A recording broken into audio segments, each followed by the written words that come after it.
What's going on, guys? On this episode of On the Set, I'm checking out Terminator Dark Fate, the most recent one in the series. Honestly, I think after the previous one, Genisys, they either should have stopped or maybe just continued with the reboot. But they didn't, so here we go. The film starts off 3 years after the fall of Cyberdyne. Sarah and John have since been living in Guatemala, and everything seems pretty good. That is, until another T-800 shows up and kills John right in front of Sarah. Great. So now who's going to lead the resistance? Damn. Later on, in modern day, an advanced Terminator called the Rev-9 is sent from the future to Mexico City to kill a girl named Danny.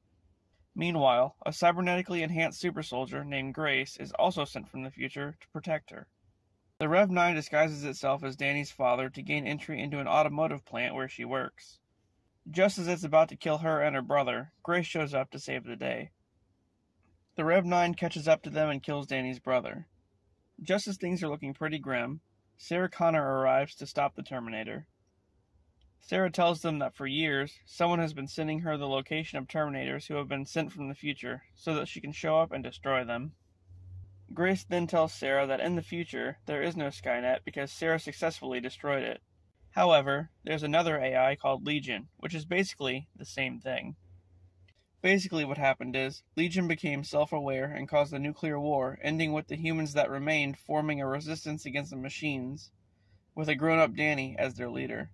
So yeah, pretty much the same shit, really. The group tracks the messages Sarah got all the way to Texas, where they find a T-800 living a normal human life. Carl, as it calls itself, is the same Terminator that actually killed John all those years ago. But, with its objective complete, it had nothing more to do, so it just got a life. Somehow feeling remorseful for killing John, Carl anonymously sent Sarah the locations of the other T-800s. Then, Carl decides to join the team against the Rev-9.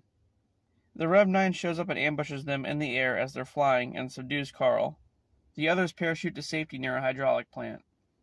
But, just as they land, the Rev-9 finds them and they have a final showdown.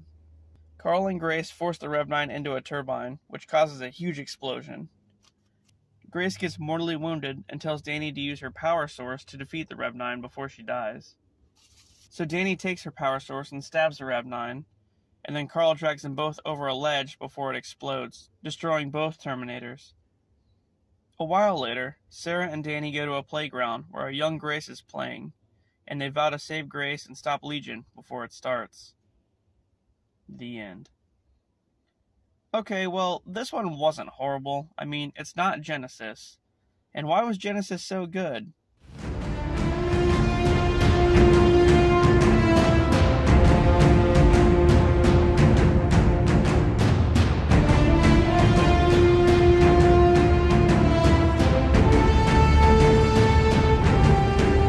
Well, yeah.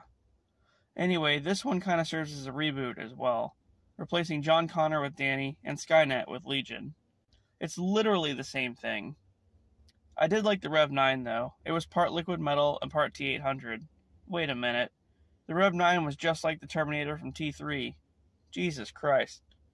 Literally everything is just a redo from our previous one. Anyway, I hope you guys like this one, and I'll see you later.